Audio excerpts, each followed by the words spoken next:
Life horoscope spiritual நேயர்களுக்கு அன்பார்ந்த வணக்கம். நான் உங்கள் தொகுப்பாளர் விஜய் டீனா. ஸோ இன்றைய நேர்காணல் நமக்கு ரொம்பவே இன்ட்ரெஸ்டிங்காக இருக்க போது. என்னன்னு பார்க்கறதுக்கு முன்னாடி நம்மளோட சேனலை மறக்காமல் சப்ஸ்கிரைப் பண்ணிக்கோங்க. அண்ட் ஃப்ரெண்ட்ஸ் அண்ட் ஃபேமிலிக்கு மறக்காமல் ஷேர் பண்ணுங்கள். நம்ம கூட Indo modern astrologer Balu Anand sir இருக்காரு. வணக்கம் சார். வணக்கம்க்கா. எப்படி இருக்கீங்க? நல்லா இருக்கேன். நீங்க எப்படி இருக்கீங்க? சௌக்கியமா இருக்கும். உங்களை சந்திச்சதுல மிக்க மகிழ்ச்சி. இப்போ ஜூன் மாதம் வந்து எல்லாருமே ரொம்ப ஆவலா எதிர்பார்க்கக்கூடிய குரு பயிற்சி ஆரம்பிக்க போகுது. அதாவது குரு பயிற்சி அப்படின்னாலே மக்கள் மத்தியில பல விதமான எக்ஸ்பெக்டேஷன்ஸ் இருந்துகிட்டே தான் இருக்கும். ஏன்னா குரு அப்படின்ற ஒரு பிளானட் வந்து நிறைய விஷயத்த வந்து இம்பாக்ட் பண்ணும். உதாரணத்துக்கு சொல்லணும்னா வெல்த், ஃபினான்ஸ், கல்யாணம், ஜாப், அதுக்கப்புறம் பேபி, இது மாதிரி சொல்லிக்கிட்டே போகலாம். ஸோ குரு பயிற்சி அப்படின்ற போது மக்களுக்கு நிறைய ஒரு ஆர்வம் இருக்கும் இல்லையா? ஸோ இந்த குரு பயிற்சி பொதுவா எப்படி இருக்க போகுது சார்? குரு பயிற்சி அப்படிங்கிற விஷயத்தை தான் எல்லா நேயர்களுமே ரொம்பவுமே எதிர்பார்த்து இருக்கீங்க அப்படிங்கிறது ரொம்ப தெளிவா புரியுது. ஏன் அப்படின்னு பார்த்தா குரு அப்படிங்கிற கிரகம் வந்து முழுமையான சுபத்துவமான ஒரு கிரகம். ஏன்னா நிறைய விஷயங்கள்ல நம்ம பழமொழிகள்லேயே சொல்லுவாங்க, குரு பார்க்க கோடி நன்மை அப்படின்னு சொல்லுவாங்க. அந்த குரு பார்வை நம்ம மேல விழுந்துராதா அப்படின்னு யோசிக்கக்கூடிய எல்லா நபர்களுக்குமே இந்த குரு பயிற்சி எப்படி அமைய போகுது அப்படிங்கிறதா இந்த காணொலியில நம்ம பார்க்க போறோம். அதுக்கு முன்னாடி பாத்தீங்கன்னா குரு எங்க இருந்து எங்க மாறுறாரு அப்படிங்கிற விஷயத்த நீங்க கண்டிப்பா தெரிஞ்சுக்கணும். ஜூன் 2ஆம் தேதி வந்து பாத்தீங்க அப்படின்னா மிதுனத்துல இருந்து கடகத்துக்கு மாறுறாரு. இது நாள் வரைக்கும் புதன் வீடான மிதுனத்துல இருந்தவரை இப்ப கடக வீடு அப்படிங்கிற சந்திரனுடைய வீட்டுக்குள்ள வரப்ப அதனுடைய இம்பாக்ட்ஸ் எப்படி இருக்க போகுது, அதுவும் உச்ச குருவாக வர 12 வருஷத்துக்கு ஒரு தடவை தான் இந்த மாதிரி கடக வீட்டுக்கு அவர் வருவாரு. அப்படி வரக்கூடிய அந்த காலகட்டம் உச்ச குருவாக என்னென்ன பலன்களை கொடுக்க போறாரு அப்படிங்கிற விஷயத்தை தான் நம்ம பார்க்க போறோம்.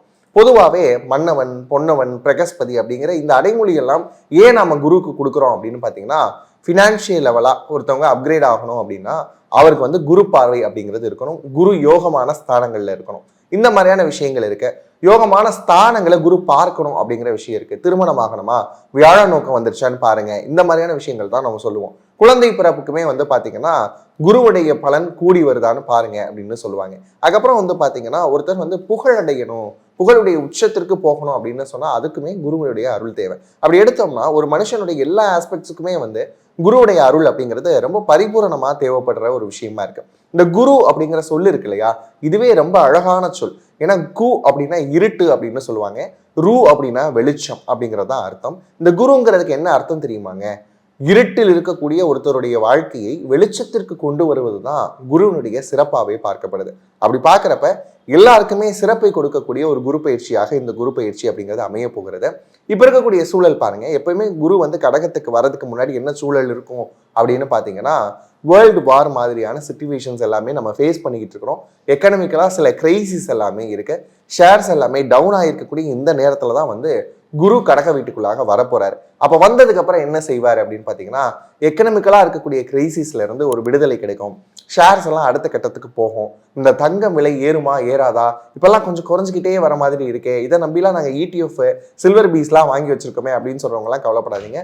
அடுத்தடுத்து வரக்கூடிய காலகட்டங்கள்ல தங்கத்தினுடைய விலையா இருந்தாலும் சரி, வெளியினுடைய விலையாக இருந்தாலும் சரி, கொஞ்சம் உயர்வதற்கான வாய்ப்புகள் அப்படிங்கிறது கண்டிப்பா இருக்கு. அது மட்டும் இல்லாம இந்த பராபவ ஆண்டினுடைய அரசன் யாரு அப்படின்னு பாத்தீங்கன்னா குரு தான்.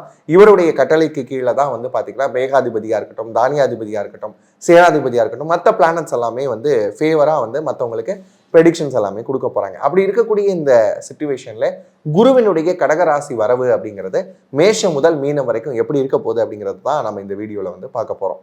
சார், உலக அளவில் வந்து நிறைய மாற்றங்கள் வரப்போகுது அப்படின்னு சொல்லிட்டு இருக்கீங்க. இப்போ எங்கே பார்த்தாலுமே ஒரே வந்து வார் போயிட்டு இருக்கு. ஸோ இதனால நிறைய பொருளாதார ரீதியாக வந்து சில ப்ராப்ளம்ஸை ஃபேஸ் பண்ணிட்டு தான் இருக்கும். ஸோ குரு பயிற்சிக்கு அப்புறம் என்ன மாதிரியான மாற்றங்கள் உங்கள் பாயிண்ட் ஆஃப் வியூலேருந்து வரப்போகுதுன்னு சொல்கிறீங்க சார்? குரு கடகராசிக்கு 12 வருஷம் கழிச்சு, அதுவும் உச்ச குருவாக உள்ள வரக்கூடிய காலகட்டங்கள்ல இப்ப இருக்கக்கூடிய இந்த ஃபினான்ஷியல் கிரைசிஸா இருக்கட்டும், வேர்ல்டு மாதிரியான விஷயங்களா இருக்கட்டும், இது எல்லாத்தையுமே சரி செய்து கொடுக்கக்கூடிய ஒரு ஸ்தானமாக தான் நான் இந்த அப்சர்வேஷனை பார்க்குறேன். ஏன் அப்படின்னு பார்த்தோம்னா குருவுக்கு எப்பயுமே வந்து ஒரு தன்மை இருக்குங்க.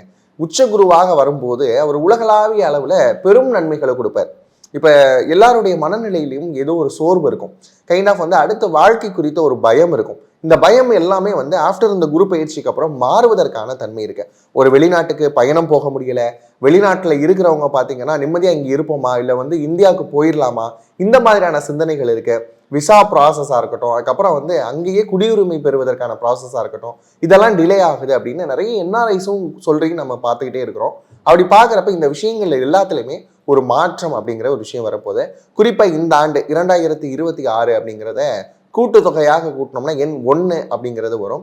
அப்போ சூரியனுடைய ஆதிக்கமும் இந்த ஆண்டு நிறைஞ்சிருக்கு அப்படின்னு பார்க்குறோம். சூரியனும் குருவுமே எப்பவுமே ஃபேவரான பிளானட்ஸ் தான். அப்படி பார்க்குறப்ப மதம் என பிரிந்தது போதும், இனம் என பிரிந்தது போதும் அப்படிங்கிற ஒரு எண்ணம் வந்து எல்லாருக்குள்ளயுமே இனி வரக்கூடிய காலகட்டத்தில், அதுவும் குறிப்பா இந்த குரு பெயர்ச்சிக்கு பிறகு வந்து பார்த்தீங்கன்னா எல்லாருடைய மனமும் அமைதியை தேடக்கூடிய விஷயமா அமையும். இதுல இன்னொரு விஷயம் பார்த்தீங்க அப்படின்னா, என்னுடைய அப்சர்வேஷன்ல கடகத்துல எப்பெல்லாம் குரு வராரோ பெரிய பெரிய தலைவர்களுக்கான உயிர்ல ரொம்ப கவனமா இருக்கணும். அது மட்டும் இல்லாம அறிவியலாளர்கள், கல்வி ஆராய்ச்சியாளர்கள், அதுக்கப்புறம் பார்த்தீங்கன்னா அந்த பப்ளிக்ல வந்து பேசக்கூடிய பேச்சாளர்கள், இவங்களுடைய உயிரிலெல்லாம் ரொம்பவுமே கவனமா இருக்க வேண்டிய ஒரு காலகட்டமாக கடகத்தில் குரு வரக்கூடிய காலகட்டத்தை பார்க்குறோம்.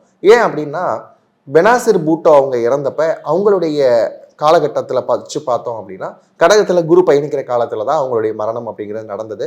அதே மாதிரி ராஜீவ்காந்தி அவர்களுடைய மரணத்தின் போதும் கூட கடகத்தில் தான் குரு இருந்தார் அப்படிங்கிற விஷயத்தை நம்ம பார்க்குறோம். இந்த மாதிரியான விஷயங்கள் எல்லாம் ஓரளவுக்கு வச்சு பார்க்குறப்ப தலைமைத்துவத்தில் சில சமயங்களில் மாற்றம் வருவதற்கான மாற்றம் இருக்குது. அதுக்கப்புறம் வந்து பார்த்திங்கன்னா லீடர்ஷிப் அப்படிங்கிற விஷயம், ஒற்றை குடை கீழே நாட்டை கொண்டு வரணுன்ற மாதிரியான முயற்சிகள் எல்லாமே பலித்தமாகாத ஒரு விஷயமா இருக்கும். நீங்கள் புரிஞ்சுப்பீங்க அப்படின்னு நினைக்கிறேன்.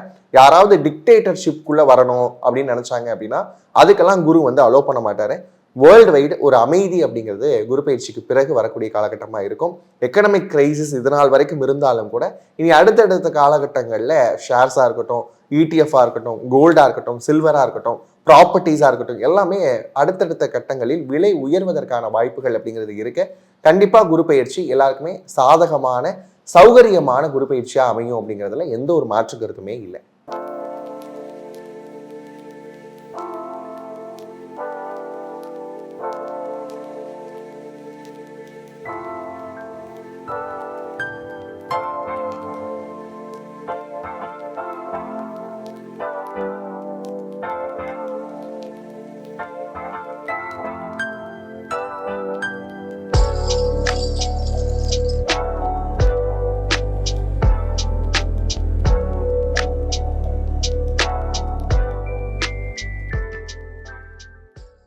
மீனராசி நேயர்களுக்கு இந்த குரு பயிற்சி எப்படி இருக்க போகுது சார்? மீனராசிக்காரங்களுக்கு ஜென்ம சனியிலிருந்து ஒரு பெரிய விடுதலை கொடுக்கக்கூடிய குரு பயிற்சியாக இந்த பயிற்சி அமைய போகுது. ஏன்னா ஜென்ம சனி இருக்கக்கூடிய காலகட்டத்தில் வந்து பார்த்தீங்கன்னா நிறைய முடக்கங்கள், சுணக்கங்கள், இந்த மாதிரியான விஷயங்கள் அதிகமாக இருக்கும். இனி உங்களுடைய ராசிநாதன் உங்களை காப்பாற்ற இதோ வந்துட்டேன் அப்படிங்கிற மாதிரி பஞ்சமஸ்தானத்துக்கு வரக்கூடிய காலகட்டம் அப்படின்னு பார்க்குறோம். பஞ்சமஸ்தானம் அப்படின்னு சொன்னாலே நீங்கள் போன ஜென்மத்தில் செய்திருக்கக்கூடிய புண்ணியம், உங்களுடைய முன்னோர்கள் போன ஜென்மத்தில் செய்திருக்கக்கூடிய புண்ணியம், குலதெய்வத்தினுடைய அருள், அதுக்கப்புறம் வந்து பார்த்தீங்கன்னா கன்னி தெய்வத்தினுடைய அருள் அப்படின்னு சகலமும் கிடைக்கக்கூடிய ஒரு காலகட்டமாக அமைய போது அவர் எங்கெங்கெல்லாம் வந்து பார்க்குறாரு அப்படின்னு பார்க்குறப்ப அந்த பார்வையினுடைய பலமும் ரொம்ப சிறப்பாக இருக்கிறதுனால மீன ராசிக்கு விடுதலை கொடுக்கறதுக்கே வராரு உங்களுடைய ராசிநாதன் குரு அப்படின்னு சொல்லலாம். ரொம்ப சூப்பரா சொன்னீங்க. இவங்களுக்கு 7.5 நாட்டு சனியிலேருந்து விடுதலை அப்படின்னு சொல்லிட்டு. ஸோ அப்படியே இவங்களுக்கு குருவோட பார்வை எந்தெந்த இடத்துல இருக்கு, அதுக்கான ரிசல்ட் எப்படி இருக்க போகுதுன்னு சொல்லிடுங்க சார். குருவினுடைய பார்வை மீன ராசிக்காரங்களுக்கு 9, 11 அதுக்கப்புறம் ராசி ஆகிய 3 இடங்கள்ல கிடைக்க போகுது. முதல்ல 9ஆம் இடம் அப்படின்னு பார்க்குறப்ப பாக்கியஸ்தானம். இது இந்த பாக்கியஸ்தானம்னா கொஞ்சம் கொஞ்சம் இல்லைங்க. அப்பா கிட்ட கிடைக்கக்கூடிய அன்பு, அதுக்கப்புறம் வந்து பார்த்தீங்கன்னா வெளிநாடு தொடர்புகள், ராஜ மரியாதை, இதெல்லாம் கிடைக்கிறதுக்கான வாய்ப்புகள் மீனத்துக்கு உண்டு. உங்களுடைய உழைப்புக்கு அங்கீகாரமே இல்லை அப்படின்னு ஏங்கி கொண்டிருந்தவர்கள் கூட இனி அடுத்தடுத்த கட்டங்களில் மரியாதையும் மதிப்பும் உயரக்கூடிய காலகட்டமாக பார்க்கப்படுது. 11 அப்படின்னு பார்த்தீங்கன்னா லாபஸ்தானம். லாபம் அப்படின்றப்பயே இது நாள் வரைக்கும் மீனராசிக்காரங்க நிறைய விஷயங்களை விதைச்சிருந்தாங்க, எதுவுமே அறுவடை வரல. அப்படியான சூழலில் இருந்து மாறி இனி நீங்கள் விதைச்சதுக்கெல்லாம் சேர்த்து மொத்தமான ஒரு அறுவடையை பார்க்கக்கூடிய காலகட்டமாக இந்த காலகட்டம் அமைய போகுது. அதை விட ரொம்ப ஸ்பெஷலான விஷயம் உங்களுடைய ராசியை குரு பார்க்கக்கூடியது. ஏன்னா ராசிநாதன் வந்து உங்களை காப்பாற்றுறதுக்கு வந்தாருன்னு சொன்னேன்ல, கொஞ்சம் நஞ்சமாலாம் வரல. சனியினுடைய பிடியிலிருந்து உங்களால் தப்பிக்கவே முடியாமல் இருந்தீங்க. வந்த ஒரு கொஞ்சம் நஞ்சம் இல்லைங்க, வச்சு செய்ய ஆரம்பிச்சிட்டாரு. அப்போ என்ன பண்ணுறாரு, என்னுடைய பிள்ளைகளை காப்பாற்ற நான் வரேன் அப்படிங்கிற மாதிரி குரு உங்களுடைய ராசியை பார்க்குறாரு. மன தெளிவு கிடைக்கும். நீங்கள் ஏற்கனவே எப்படி இருந்தீங்களோ அது மாதிரியான ஒரு காலகட்டத்துக்கு மீண்டும் பயணிக்கிறதுக்கான வாய்ப்புகள் இருக்கு. ஸோ அடுத்ததான் வந்து இவங்களுக்கு பணம் சார்ந்த விஷயம் மற்றும் வேலை வாய்ப்பு அண்ட் சுய தொழில் மீனராசி நேயர்களுக்கு எப்படி இருக்க போகுது சார்? மீனராசிக்காரங்களுக்கு வேலை வாய்ப்புகளாக இருக்கட்டும், தொழில் ஸ்தானமாக இருக்கட்டும், அதுக்கப்புறம் இன்வெஸ்ட்மெண்ட்டாக இருக்கட்டும், இந்த விஷயங்கள் எல்லாமே வந்து ரொம்பவுமே ஃபேவராக இருக்க போகுது. ஏன்னா 9, 11 அப்படின்னு சொல்லக்கூடிய 2 இடங்களும் ஸ்டிமுலேட் ஆகக்கூடிய ஒரு காலகட்டம் அப்படின்னு பார்க்குறோம். அது மட்டும் இல்லாமல் செல்ஃப் ஐடென்டிட்டி என்ன அப்படிங்கிறத ரியலைஸ் பண்ணிட்டு நிறைய விஷயங்களில் ஃபோக்கஸ் பண்ண போகிறாங்க. இப்போ 9ஆம் இடம் அப்படிங்கிறப்ப பாக்கியஸ்தானத்தோட சேர்ந்து நமக்கு வந்து வெல்த் அப்படிங்கிற விஷயம் வரப்போது. கெரியரில் அடுத்த கட்ட முன்னேற்றம் இருக்கும்.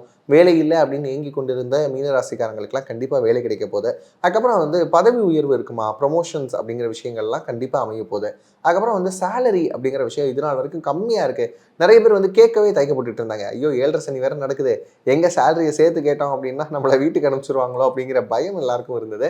அதெல்லாம் தாராளமாக தயங்காமல் கேட்கலாம். ஏன்னா வந்து பணியிட சூழல் மாற்றம், பணியிட வேலை மாற்றம் அப்படிங்கிறதெல்லாம் நிறையவே இருக்குது. அதுக்கான வாய்ப்புகளை முறையாக பயன்படுத்திக்கிட்டீங்க அப்படின்னா லாபங்கள் வேலை விஷயங்கள்ல அதிகமாக இருக்குது. இன்வெஸ்ட்மெண்ட் அப்படின்னு பார்க்குறப்ப 7.5 சனி நடக்கிறப்ப வர காசில் பையில் போட்டால் எங்கே போச்சுன்னே தெரியல அப்படிங்கிற மாதிரியான விஷயம்தான். ஆனால் இனி வரக்கூடிய காலகட்டங்களில் குரு பார்வை இருக்கிறதுனால கொஞ்சமாக தங்கம் வாங்குறதுக்கு, இல்லைன்னா வீட்டில் இருக்கக்கூடிய தங்கத்தை பராமரிக்கிறதுக்கு, அப்படியும் இல்லை அப்படின்னு பார்த்தீங்கன்னா அடமானத்தில் இருக்க தங்கத்தையாவது மீட்கிறதுக்கு ஒரு வழி கிடைக்கும் அப்படிங்கிறத பார்க்குறப்ப இன்வெஸ்ட்மெண்ட் அப்படிங்கிற விஷயம் சிறப்பாக இருக்குது. ரொம்ப சிறப்பு சார். ஸோ அடுத்ததா ஒரு முக்கியமான விஷயம் ரிலேஷன்ஷிப். இவங்களுக்கு எப்படி இருக்க போகுது? ரிலேஷன்ஷிப் சார்ந்த விஷயங்களில் மீனம் அப்படிங்கிறப்ப இப்போ ரொம்பவுமே கவனமாக இருக்க வேண்டிய காலகட்டம் இது நாள் வரைக்கும் இருந்தது. ஏன் அப்படின்னு பார்க்குறப்ப இவங்களுடைய மனதை யாரெல்லாம் புண்படுத்துவார்களோ, யாரெல்லாம் இவங்களை சுக்கு சுக்கா உடைப்பாங்களோ, அந்த மாதிரியான நபர்களை தேடி தேடி தேடி பின்னாடியே ஃபாலோ பண்ணிட்டு இருந்த மீனராசிக்காரங்க இனியெல்லாம் திருந்துவாங்க. ஐயோ இந்த பழம் புளிக்கும் அப்படிங்கிற மாதிரியான ஒரு ஐடென்டிஃபிகேஷனுக்கு வரக்கூடிய ஒரு காலகட்டம். இவங்க என்னுடைய லைஃப் பார்ட்னர் கிடையாது அப்படிங்கிற விஷயத்த தெளிவாக முறையாக அண்டர்ஸ்டாண்ட் பண்ணிப்பாங்க. திருமண வாழ்க்கையில் கணவன் மனைவிக்குள்ளே பார்த்தீங்கன்னா நிறைய சிக்கல்கள் இருந்தது. அதெல்லாம் பேசி சால்வ் பண்ணக்கூடிய ஒரு காலகட்டம். உங்களுடைய வாழ்க்கையில் நடந்த இனிமையான தருணங்களை நினச்சி பார்ப்பீங்க. எவ்வளோ ஒரு டவுன்ஃபாலான காலத்தில் இருந்தப்போ கூட எப்படி அவங்கெல்லாம் நமக்கு சப்போர்ட் பண்ணாங்க லைஃப் பார்ட்னர் அப்படிங்கிறத பழசை நினச்சி பார்த்து அதையே தாண்டி வந்துட்டோம், இனி இதெல்லாம் பார்த்துக்க மாட்டோமா அப்படிங்கிற ஒரு மனநிலைக்கு வரக்கூடிய ஒரு காலகட்டம் அப்படின்னு சொல்லலாம். திருமணம் சார்ந்து இருக்கக்கூடிய விஷயங்கள்லையும் நிறைய நன்மைகள் அப்படிங்கிற விஷயத்தை நீங்கள் எதிர்பார்க்கலாம். எல்லாத்துலேயும் வந்து சூப்பராக சொன்னீங்க. இவங்களுக்கு குழந்தை பாக்கியம் எப்படி இருக்க போகுது சார்? 5ஆம் இடத்தில் இருக்கக்கூடிய குரு குழந்தை பாக்கியத்தை கண்டிப்பாக ஏற்படுத்தி கொடுப்பார். அது மட்டும் இல்லாமல் இவங்களுக்கு நிறைய கனவுகள் இருக்கும் குழந்தைகள் சார்ந்த விஷயத்தில். இன்னொன்று மீனராசிக்காரங்க பார்த்தீங்க அப்படின்னா குழந்தைகளுக்காக நிறைய விஷயங்களை மெனக்கெட்டு பண்ணணும்னு நினைப்பாங்க. நல்ல கல்வி கொடுக்கணும், நல்ல வேலை வாய்ப்பை ஏற்படுத்தி கொடுக்கணும், நல்ல இடங்களில் அவங்கள திருமணம் செய்து கொடுக்கணும் அப்படிங்கிற கனவுகள் எல்லா பெற்றோர்களை விடவும் மீனராசிக்காரங்களுக்கு கொஞ்சம் ஜாஸ்தியாகவே இருக்கும் அப்படின்னு சொல்லலாம். ஏன்னா குருவினுடைய ராசி இல்லையா, அப்போ என்ன பண்ணுவாங்க அப்படின்னா அந்த பொறுப்பை இன்னும் அதிகமாக எடுத்துக்கொள்ளக்கூடியவர்கள். இவங்க எல்லாருக்குமே குழந்தைகள் சார்ந்த விஷயங்கள் பலித்தமாக போது. குழந்தை பிறப்பில் தடையும் தாமதமும் இருந்தது அப்படின்னு சொன்னால் அதெல்லாம் நிவர்த்தி ஆகக்கூடிய ஒரு காலகட்டமாக இந்த காலகட்டம் அமைய போகுது. இந்த குரு பயிற்சியில் மீனராசி நேயர்களுக்கு உடல் நலம் சார்ந்த விஷயங்கள் எப்படி இருக்கும்? மீனராசிக்காரங்களுக்கு உடல்நலம் சார்ந்த விஷயங்களில் ஏற்கனவே வந்து பார்த்திங்கன்னா நிறைய விஷயங்களை ஃபேஸ் பண்ணிக்கிட்டு இருந்தாங்க. லைக் வந்து பார்த்திங்கன்னா ஒபிசிட்டி, அதுக்கப்புறம் வந்து பார்த்திங்கன்னா மென்டல் ஸ்ட்ரெஸ்ஸு, நர்வ்ஸில் சின்ன சின்ன ப்ராப்ளம்ஸ், ஐசைட்டில் சின்ன சின்ன ப்ராப்ளம்ஸ், கிட்னியில் ஸ்டோன்ஸ் வர்றது, பித்தப்பை அப்படின்னு சொல்லக்கூடிய விஷயங்களில் பிரச்சனை ஆகிறது, கருப்பை சார்ந்த பிரச்சனைகள், ஹார்மோன் ரிலேட்டடான பிரச்சனைகள், பிசிஓடி, இந்த மாதிரி சொல்லிக்கிட்டே போகலாம். ஏன்னா வந்து ஹார்மோனல் ரிலேட்டடான எல்லா பிரச்சனைகளும் மீனத்துக்கு அடிக்கடி வந்துகிட்டே இருந்தது. இனி வந்து பார்த்தீங்கன்னா அவங்களுடைய ராசியாதிபதி பஞ்சமஸ்தானத்துக்கு போகக்கூடிய இந்த காலகட்டத்தில் அவருடைய பார்வை உங்களுடைய ராசியில் இருக்கக்கூடிய காலகட்டமாக அமைகிறதுனால நோய்களில் இருந்தெல்லாம் விடுதலை அடைவதற்கான வாய்ப்புகள் ஏராளமாக இருக்குது. சிறப்பாக நிறைய விஷயங்கள் மீனராசி நேயர்களுக்கு சொன்னீங்க சார். இவங்களுக்கு சிறப்பு பரிகாரம், மீனராசிக்காரங்க இந்த காலகட்டத்தில் செய்ய வேண்டிய சிறப்பான பரிகாரம் என்ன அப்படின்னு பார்த்தீங்கன்னா வீட்டில் நிறைய செடிகள் வளருங்க. அதுவும் குறிப்பாக வந்து வாசனை மிக்க செடிகள் அப்படிங்கிற விஷயமா நிறைய விஷயங்களை பிளான் பண்ணுங்கள். கார்டனிங் அப்படிங்கிற விஷயத்த ஹேபிட்டாக மாற்றிக்கோங்க. அதுக்கப்புறம் கோயில் பரிகாரம் அப்படின்னு பார்க்குறப்ப மீனராசிக்காரங்க குருவித்துறை அப்படின்னு ஒரு ஊர் இருக்குங்க. சோழவந்தான், அதாவது மதுரையிலிருந்து சோழவந்தான் போகிற வழியில் இருக்கக்கூடிய ஒரு ஊர் தான் வந்து பார்த்திங்கன்னா குருவித்துறை. இது குரு பகவானுடைய ஸ்தலமாக இருக்கிறதுனால அவரையே ராசிநாதனாக கொண்டிருக்கக்கூடிய நீங்கள் வாழ்க்கையில் ஒரு முறையேனும் சென்று வழிபட வேண்டிய முக்கியமான ஸ்தலம் இந்த குருவித்துறை. போயிட்டு வாங்க, வாழ்க்கையில் நிறைய சிறப்புகள் காத்திருக்கு. ஓவராலாக இந்த குரு பயிற்சிக்கு பார்த்தது எல்லாமே வந்து பொது பலன்கள் தான். உங்களுடைய சுய ஜாதகத்தில் நடக்கக்கூடிய தசா புத்திகளுடைய அடிப்படையில் வந்து பார்த்தீங்கன்னா இந்த பலன்கள் மாறுபடுவதற்கான வாய்ப்புகள் இருக்குது.